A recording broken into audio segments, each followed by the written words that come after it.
J'espère que vous allez bien déjà dans cette période si particulière que nous traversons en ce moment. Suite à l'appel du CNC, j'ai décidé du coup de vous partager trois de mes coups de cœur. Alors le premier, c'est ma première claque cinématographique quand j'étais adolescent, c'est-à-dire il y a à peu près 2 ans. C'était un film, enfin c'est toujours un film d'Arnaud Desplechin qui s'appelle Trois souvenirs de ma jeunesse. C'est l'histoire de Paul Dédalus, le personnage principal qui se replonge dans ses souvenirs d'enfance, d'adolescence, de son premier amour, de comment est-ce qu'il a grandi avec son premier amour au fur et à mesure des années. Et voilà, c'est très poétique, très touchant, et puis le personnage, comme beaucoup de personnages dans les films de Desplechin, est assez romanesque, et vraiment je vous conseille ce film qui m'avait beaucoup marqué quand je l'avais vu.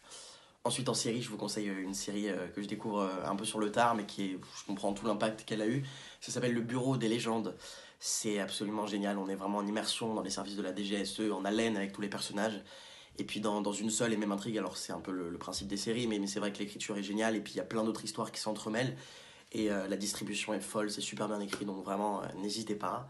Et sinon, en coup de cœur lecture, je viens de terminer la pièce Bent de Martin Sherman, adaptée, je crois, par Thierry Lava, si je dis pas de bêtises.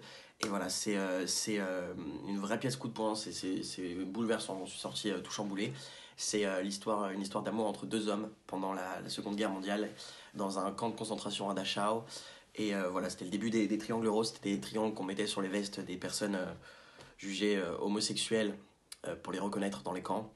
Et voilà, c'est très très bouleversant et je vous conseille cette pièce. D'ici là, je vous souhaite à toutes et tous un très très bon confinement. Voilà, prenez soin de vous, profitez-en pour faire ce que vous n'avez pas eu le temps de faire lorsque voilà, la vie nous fait aller à droite à gauche.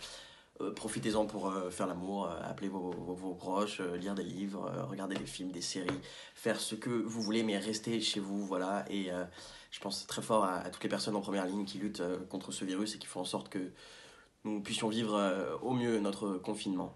Voilà, bonne journée.